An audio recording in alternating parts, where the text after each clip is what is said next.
Cumprimento a todos os participantes. É muito importante, tanto para mim quanto para a nossa sociedade, todas as vezes que surgem oportunidades como essas, a gente expor um ponto de vista, expor uma prática e ter essa sensação, né, de que estamos avançando. Pelo menos essa sensação nos tempos atuais, né, tempos bem sombrios, torna-se muito relevante.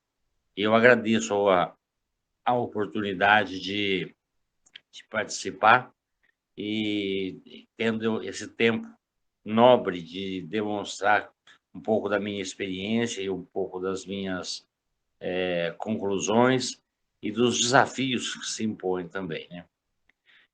O trabalho de redução de danos, ele surgiu na Europa nos anos 70, né?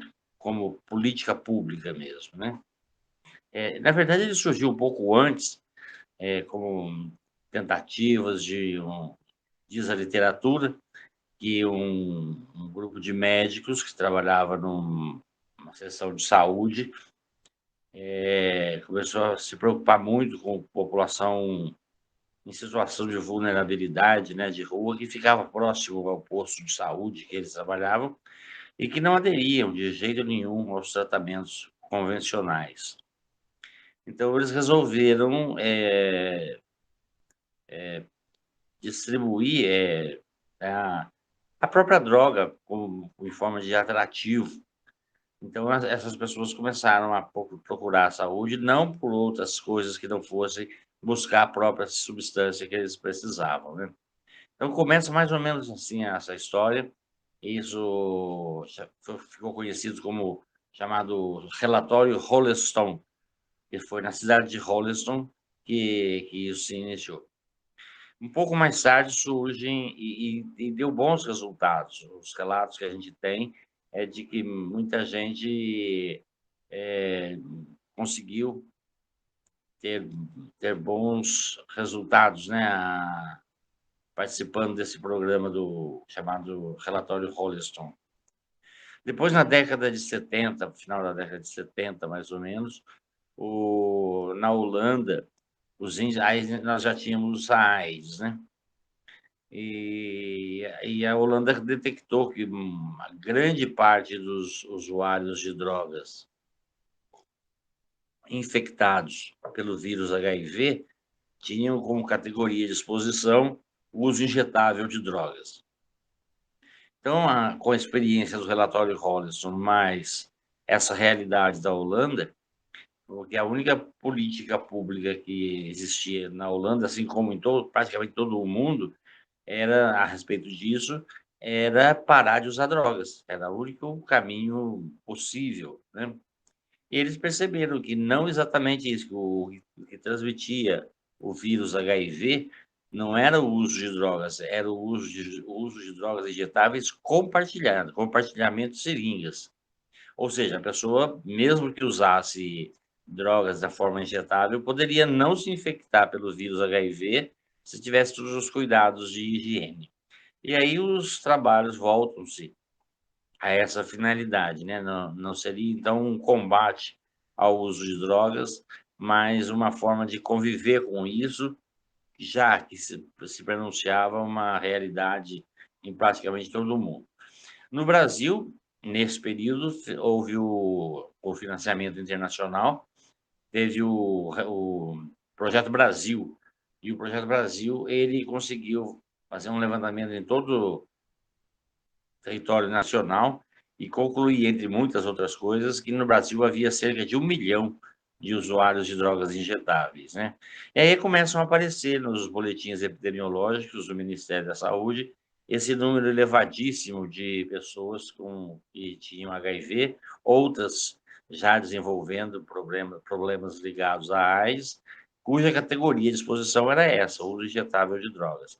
Então, de certa forma, importa-se essa tecnologia, vamos dizer assim, essa iniciativa, para adequá-la à realidade brasileira. E em 1989, por meio do Dr. Fábio Mesquita, ele é um médico sanitarista, ele era secretário de saúde da cidade de Santos. Na realidade, ele era o coordenador do primeiro programa de AIDS do Brasil, em Santos.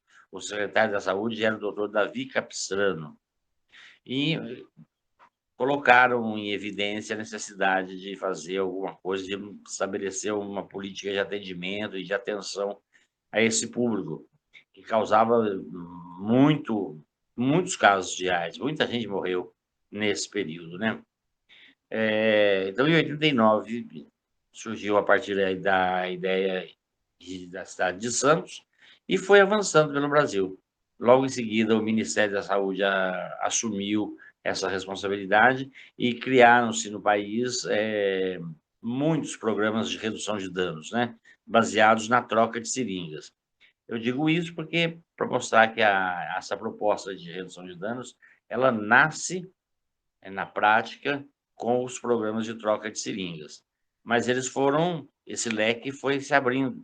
E aí essa proposta de redução de danos passou a se tornar algo muito viável em várias áreas da vida, né? Vários comportamentos foram sendo adequados à ideia de redução de danos. Então, havia, sim, uma alternativa para não participar da chamada guerra às drogas, né, do combate ao uso de drogas, que no fundo, significa combate aos usuários de drogas, né? É como se a gente aceitasse que as drogas não iriam acabar, como não vão acabar mesmo, né? É algo que dá muito lucro e nós vivemos num país capitalista e do capitalismo tudo que dá lucro vai para frente. E aí começou, então, a implantação por meio dos programas de redução de danos, de troca de seringas e distribuição de preservativos, e que andou muito, caminhou muito. Na realidade brasileira, quase todos os estados tinham, à época, seus programas de redução de danos. Mas isso exigia mais, né? E principalmente a ampliação do conceito de redução de danos exigia mais. As pessoas têm muita dificuldade para aceitar que se a gente não consegue eliminar a droga, e nem é viável isso, nós teríamos que ter um jeito de conviver com essas pessoas e conviver com o uso de drogas. Então, estabelece-se no país um debate que dura até hoje, 30 anos depois, sobre a questão. Aí eu acho que o fato de ter construído um debate a respeito do tema já foi uma grande vitória dos programas de redução de danos, né? Nós nunca tivemos oportunidade anteriormente de debater o assunto, de debater o tema. Sempre foi um tabu entre nós. Mas a coisa se encerrava por aí. Drogas, não. Né? Que é um dos discursos da política de guerra às drogas, ao qual nós nos confrontávamos. Um professor da Universidade Federal da Bahia, chamado Geis Pinheira, infelizmente é falecido, ele deixou um legado muito importante em várias áreas de conhecimento, basicamente a sociologia, a antropologia, e se dedicou muito à questão das drogas, do uso de drogas entre nós. E o professor Geis Pinheira, ele tem uma frase histórica, e ele diz o seguinte, quando se refere ao uso de drogas, né?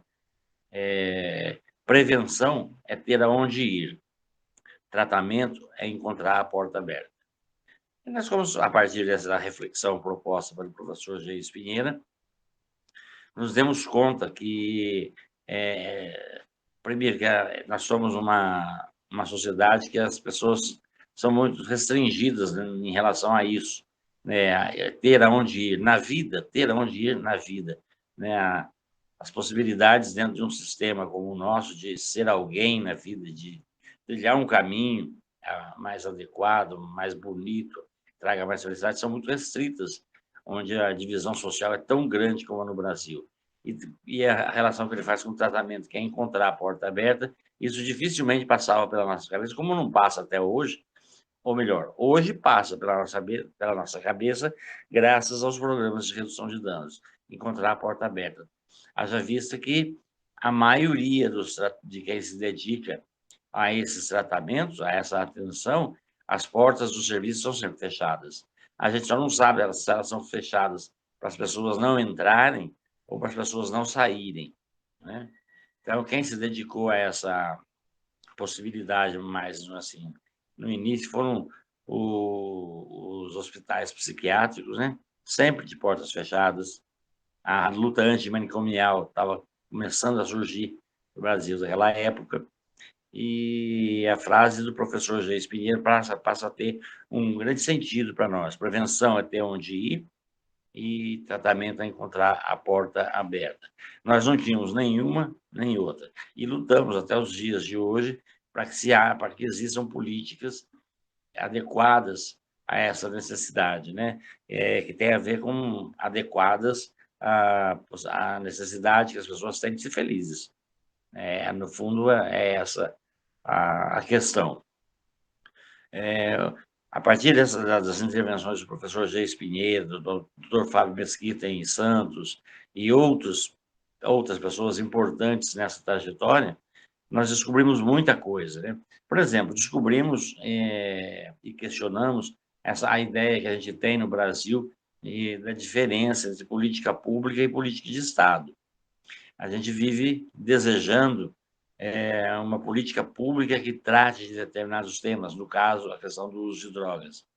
E espera que os políticos façam esse papel, apresentem essa política que seja adequada à nossa realidade e ao nosso povo. Mas nós não sabemos a diferença entre uma e outra. Por exemplo, política de Estado é aquela que eles fazem, a classe política faz, e nós nos adequamos. E política pública é o contrário disso, é aquela que a população faz, a sociedade faz, e o Estado assume ou assimila, né? No caso da redução de danos, nós somos, então, uma política pública. É o mesmo caso da luta antimanicomial, é o mesmo caso da política racial, é o mesmo caso da política feminista ou feminina, né? São demandas trazidas pela própria sociedade na construção de um mundo mais adequado, né? Então, vamos nos dedicar à redução de danos. Então, a nossa característica principal foi a troca de seringas usadas por seringas novas. E foi muito bonito, e bom o resultado dos primeiros anos dessa intervenção, né? Nós tínhamos resultados surpreendentes. Nós percebemos, por exemplo, que usuários de drogas se apegavam, se vinculavam a esse serviço, né? Embora o discurso, o senso comum fosse que não. Entre os próprios usuários havia essa fala, né, de que não adianta, que os caras não querem nada com nada, não adianta da seringa nova que eles vão usar a anterior mesmo, e vários exemplos foram demonstrados nessa trajetória de que aparentemente não ia dar certo, né? Mas deu e dá certo até hoje, porque entre outras estratégias, como a de troca de seringas, que reduziu drasticamente o número de pessoas com AIDS neste universo injetável de drogas, trouxe como eu disse anteriormente, abriu o leque e nós começamos a trabalhar com esse conceito em outras áreas da nossa convivência, né?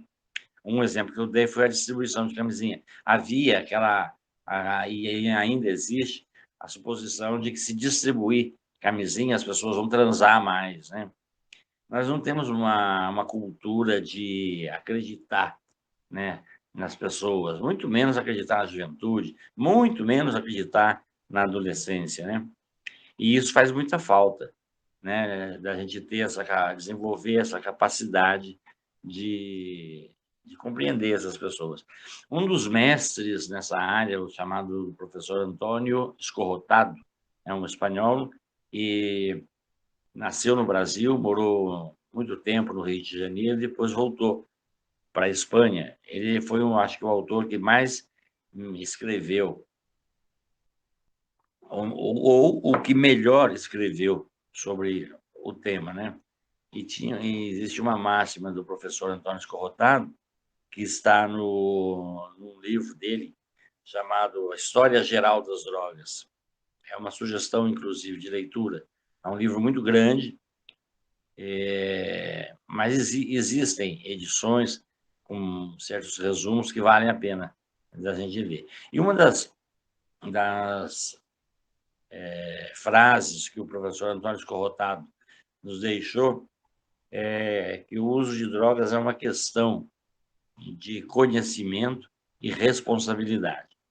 Ele acredita e prova, demonstra isso no livro, que conhecimento e responsabilidade são praticamente soluções para problemas com o uso de drogas, né? Mas ele faz uma ressalva, que conhecimento não é informação. Conhecimento, porque nós estamos chacoalhados de informação por todos os lados o tempo todo, e estamos nesse ponto, nesse nível, né? Então, na opinião dele, conhecimento era a informação debatida. A gente vê aí que existe uma ligação muito grande com o Brasil atual, que é da ausência de debate, né?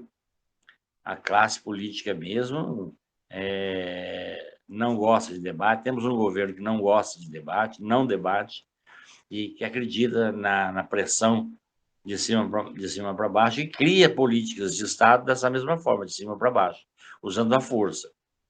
Então, conhecimento não é só informação. Conhecimento é informação debatida. Pensando assim, pode-se trabalhar a questão da prevenção, das portas abertas, em todos os níveis, de forma adequada, evidentemente, né? E responsabilidade, né? Porque é uma questão de conhecimento e responsabilidade. Só que responsabilidade também não é o que ensinaram para a gente. Responsabilidade significa pagar as contas em dia, andar na linha, cumprir as regras. Não. Segundo o professor Antônio Escorrotado, responsabilidade é o desenvolvimento da capacidade de encontrar respostas. Vou repetir, o desenvolvimento da capacidade de encontrar respostas, que é algo que também a nossa sociedade nunca se dedicou a isso, né? Ao contrário, como é que nós somos educados desde criança, né? A gente aprende logo cedo, todo mundo aprende isso, e que quem faz arte apanha. Eu sou de uma época que quem fazia arte apanhava, né? Então, fazer arte é fazer algo errado. E não é isso. A arte significa criação. Criação. Não tem nada de errado nisso. A arte significa criação. Mas nós aprendemos, se a gente fizer a arte, a gente comete um crime, um delito. E é punido por isso, né? Então, se a gente juntar o conhecimento que o professor Antônio Escorrotado traz sobre conhecimento, informação debatida e responsabilidade, capacidade de encontrar resposta, a gente começa a vislumbrar uma sociedade diferente, uma sociedade que se mantém em cima da possibilidade do debate e, consequentemente, do respeito a quem pensa diferente, a quem age diferente, né? É uma política da diversidade. E a responsabilidade, que é o desenvolvimento da capacidade de encontrar resposta. Diante dos problemas da vida de hoje, não adianta a gente usar recursos de 50, 100 anos atrás, né? Existem coisas novas, maneiras novas, demandas novas.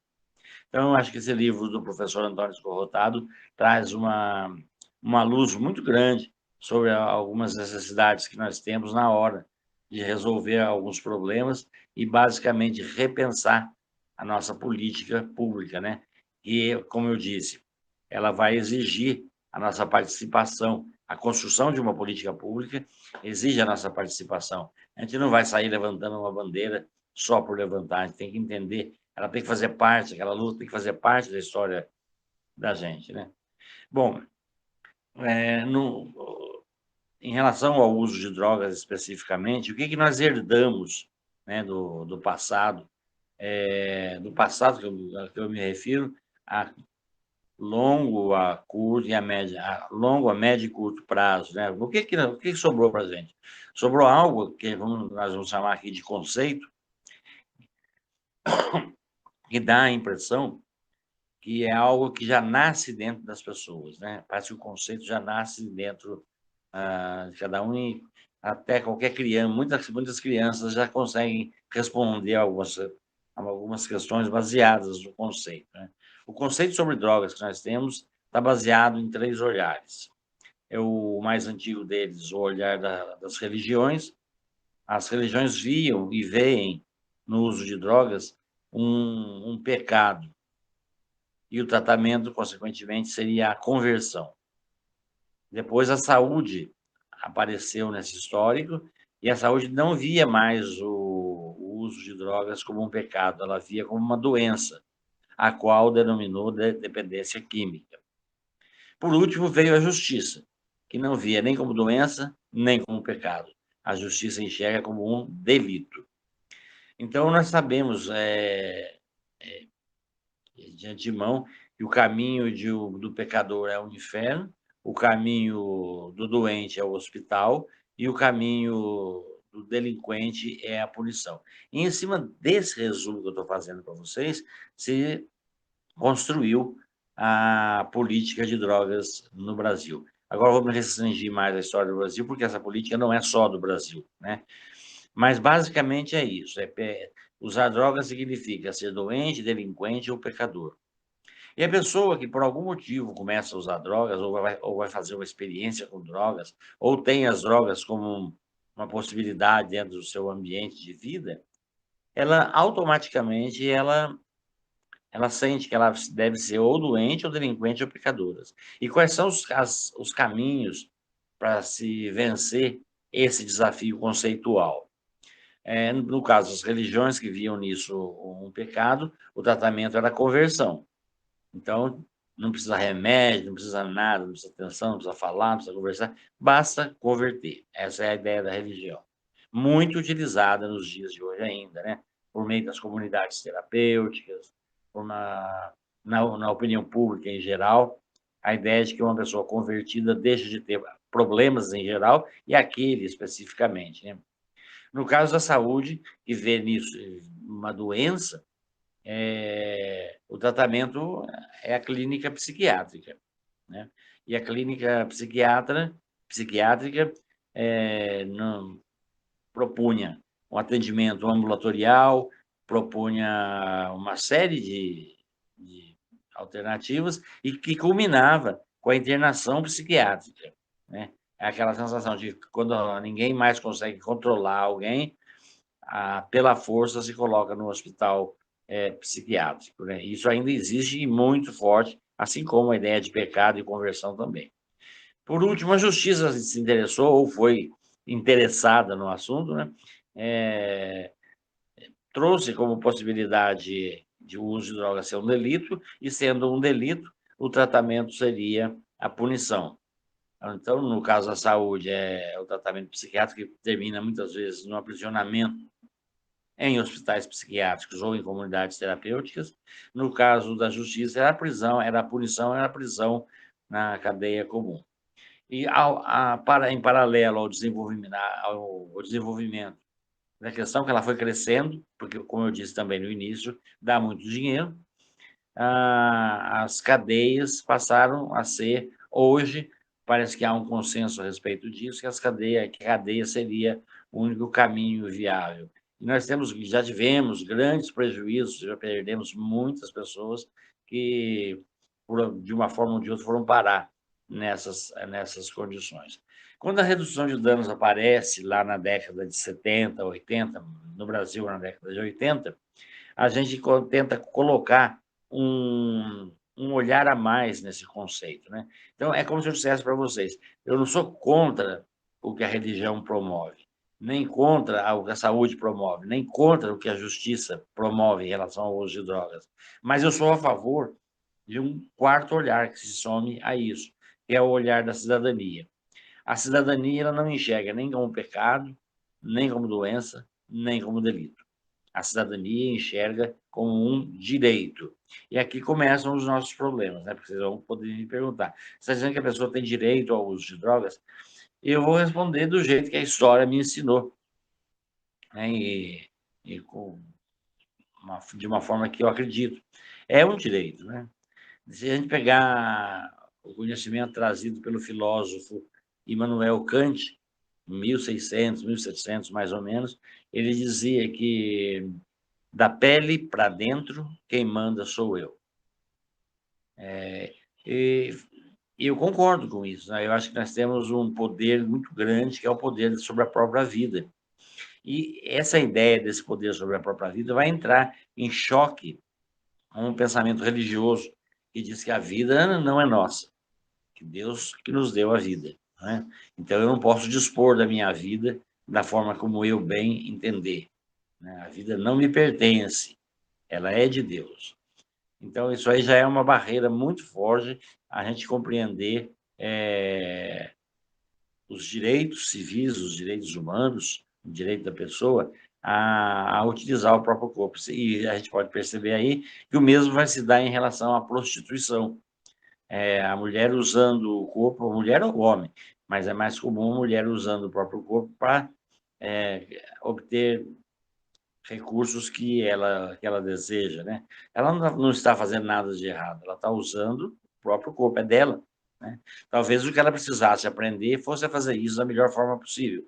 Daí entra a questão do preservativo, do debate, do controle, de entender e de discutir essas situações de vida, né? Já diferente também no Brasil, e em relação às questões sociais, de certa forma obrigam as pessoas a buscar esses recursos. Mas, basicamente, a prostituição também não deveria ser um crime, não deveria ser um pecado, não é uma doença, né?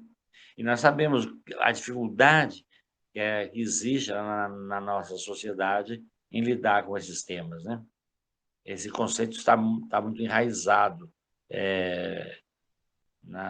no conhecimento das pessoas, né, em geral. Porque, como eu disse, desde pequenininho, a gente aprende uma relação de pecados, uma relação de doenças, uma relação de delitos, e aquilo, desobedecer essa ordem significa fazer uma arte.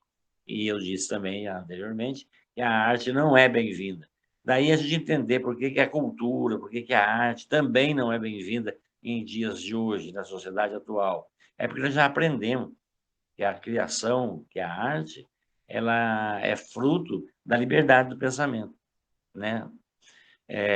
Na construção desse conceito, quando eu digo que a cidadania vê o uso de drogas como direito, vê também essa série de pontos que eu chamo aqui de direitos. A prostituição, isso vai muito longe, que a gente não vai aprofundar aqui, porque não é o objetivo do trabalho nesse momento, mas a eutanásia, né? O direito de morrer, o suicídio, mas ninguém vai ter coragem de discutir, ainda mais agora, nesse setembro amarelo, né?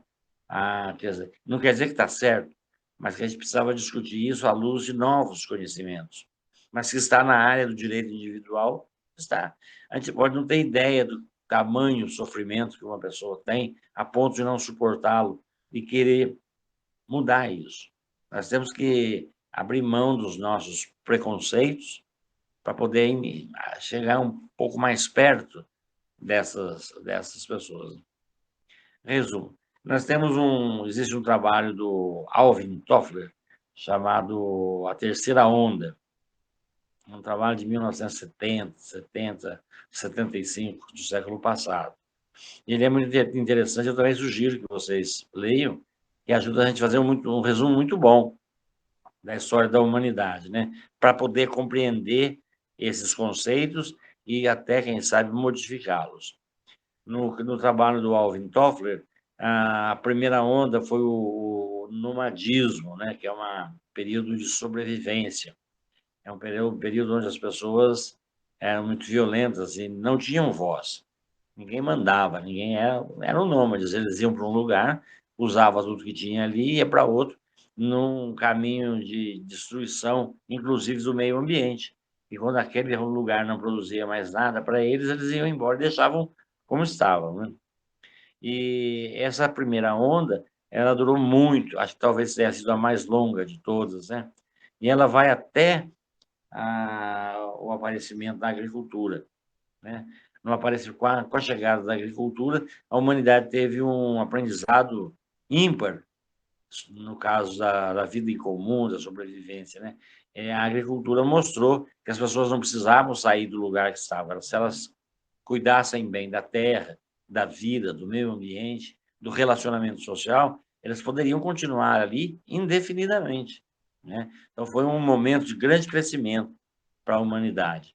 Ela vai, então, com o aparecimento da agricultura, vem o que ele vai chamar de segunda onda, né?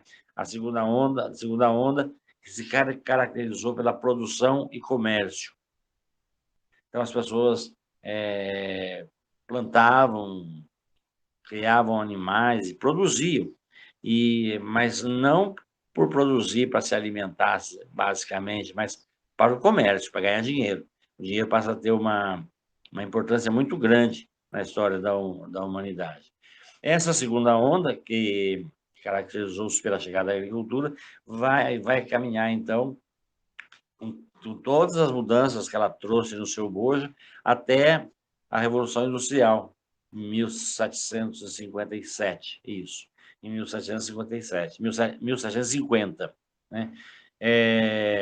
Com a chegada da indústria, as pessoas começaram a ter uma outra visão de tudo, né? Elas produziam mais para ganhar dinheiro e em grande escala, né? E abriu, por exemplo, espaço para que as pessoas procurassem outras atividades na vida humana, outras formas de buscar a felicidade, outras formas de se relacionar, baseados todos no aparecimento da industrialização, né?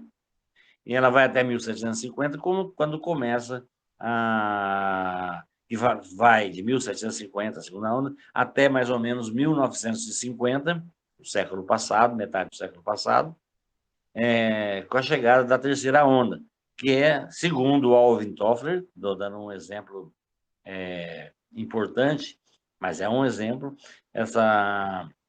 a humanidade vai iniciar a terceira onda em 1950, e ela vai ter uma característica importante, que é a formação de redes, que não bastava a ideia de comércio. Para você ter um comércio reluzente e efetivo, você tem que formar redes, né? Formar redes. Quem produz, quem compra, quem transporta, quem vende, tudo isso vai se interligando e caracterizou esse período, né? Até os dias de hoje, nós ainda estamos dentro dessa chamada terceira onda, né? A caminho de um futuro que, infelizmente, se caracteriza por essas possibilidades. O comércio, para nós, não é um sinônimo de alegria, né? As relações pessoais, ao contrário, se pautam por um tipo de comércio que é decisivo na possibilidade das pessoas ficarem vivas. Quem tem dinheiro vive, quem não tem, amarga. A sociedade foi sendo dividida, então, entre pessoas que tinham consumidores, pessoas que tinham recursos e pessoas que não tinham recursos. E ainda é assim, só que atualmente de uma forma muito mais violenta, né? Porque atualmente as pessoas são colocadas nessas condições a partir não só do poder aquisitivo, mas a cor da pele, a orientação sexual, tudo aquilo que as pessoas, com o que as pessoas se organizam, se compreendem, vai definir o papel social daquela pessoa, né? E isso está baseado em relações comerciais. O caminho que surgiu, então, diante do reconhecimento dessas necessidades, Freud, evidentemente, foi uma pessoa que contribuiu e contribui muito quando ele traz para nós a questão da subjetividade, né? Que o que nós somos não depende da cor da nossa pele, não depende da condição social, mas depende daquilo que a gente, palavras bem simples, daquilo que a gente é por dentro, né? É isso que nos define, a nossa maneira de ver o mundo, de viver a vida, né? E que, nesse sentido, o respeito às diferenças passa a ser muito mais importante do que até então. Porque, primeira constatação, as pessoas são diferentes. O que faz com que elas sejam iguais são os mecanismos de propaganda e de uma construção social que valoriza isso. A pessoa pode ser um terror, mas se ela for branca, ela tem mais chance. E ela pode não ser um terror, ela pode ser até uma boa pessoa, mas se ela for negra, ela vai ter mais dificuldades. Disparates como esse, né? O mesmo se dá isso, a pessoa pode ser um grande problema e usar drogas, e pode ser uma ótima pessoa e usar drogas também, e vice-versa, né? A gente parece que não tem capacidade de conseguir, de compreender isso e criar políticas públicas que sejam coerentes com essa descoberta, com essa realidade, né? Nós temos, por exemplo, o que eu anotei aqui para dar para vocês, uma fala do Dr. Dartil Xavier da Silveira, que é um psiquiatra de São Paulo, e ele tem uma frase muito importante que ele diz que o contrário de dependência não é abstinência. O contrário de dependência é liberdade. E quando se trata de liberdade, é uma experiência que nós, e o povo brasileiro, por exemplo, tem muito pouco, né? Nós sabemos muito pouco historicamente do que é liberdade. Nós temos grandes experiências ou macro experiências de sermos colônia de Portugal, né? Então nós não éramos livres, nós tínhamos dono. Depois a gente se torna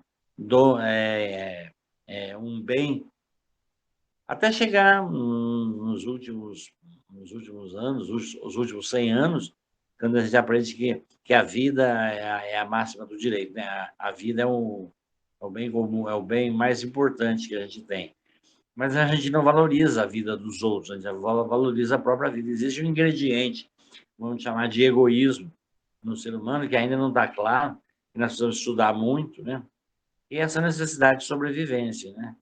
Tem uma autora, Susan Sontag, que escreveu um livro chamado Diante da Dor dos Outros. E ela estudou, foi uma foto que apareceu na primeira página de um jornal europeu na época da guerra, da Segunda Guerra, uma foto que chamou muita atenção do mundo todo, né? E foi uma explosão numa praça de uma capital importante num dos países da Europa e destroçou pessoas, né? Muitas pessoas, e muito próximas. Então a foto era de um cenário horrível. Eram corpos mutilados, destruição total, fogo, gritaria. A foto mostrava tudo isso, né? E aí gerou a foto, né, um debate muito grande no mundo sobre se podia ou não podia publicar. O jornal teria ou não o direito de publicar uma foto dessa. Estaria o jornal colaborando, banalizando a dor, o desespero e a guerra? Foram perguntas que foram surgindo. E aí Susan Sontag vai escrever primeiro ela escreve uma carta para o jornal, dizendo, porque na Cartas ao Leitor daquele jornal, no dia seguinte, um homem escreveu. Ele escreveu assim: as pessoas fazem a guerra e depois reclamam da guerra. Aí uma leitora, no dia posterior, escreveu uma carta, falou: olha, não são as pessoas que fazem a guerra, são os homens que fazem a guerra. E ela, estou resumindo muito, mas dá para entender que guerra é uma característica de homens, de masculino, né? Não é uma característica de feminino. Então, nós poderíamos ter uma sociedade que se pautasse menos pela guerra, menos pelo armamento e mais pelo aconchego, pelo acolhimento, se fosse diferente, se tivéssemos direções diferentes, né? Eu acho que o trabalho da Susan Sontag é muito importante de ler também. É um livrinho pequenininho, até é uma pena, mas é um livro pequenininho chamado Diante da Dor dos Outros, né? Ela quer dizer isso, que a gente vê uma foto, a gente não sente a dor que a pessoa de ver e imagina, mas não sente a dor de estar ali, né? De saber que aqueles corpos são o meu pai, a minha mãe, os meus irmãos, os meus parentes, os meus filhos, né? Nós vemos, né? E de lá para cá, a sociedade visual aumentou demais, né? Nós temos, por isso que é muito comum de nós a crítica, né? A gente vê o Big Brother Brasil para criticar, né?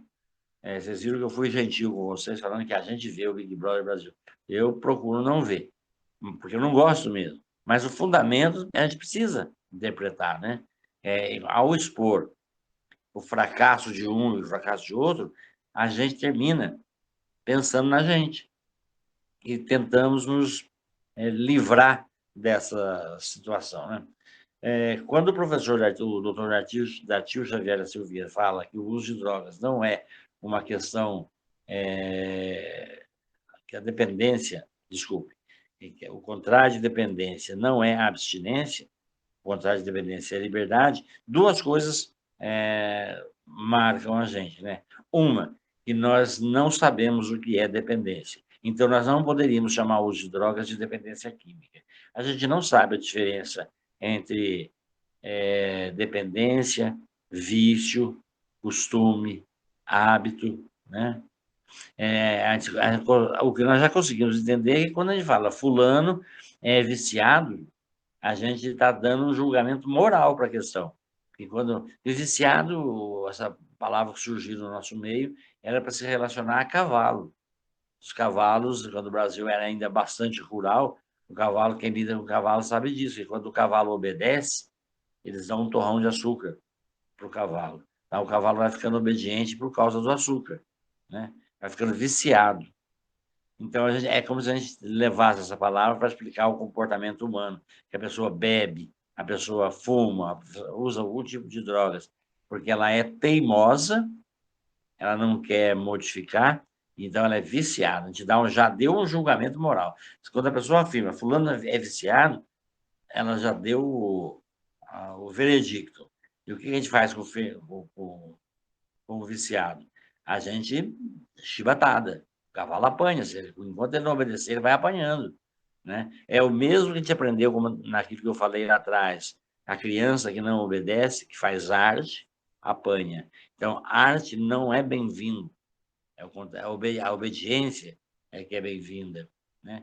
E isso criou a sociedade em que nós vivemos. Né?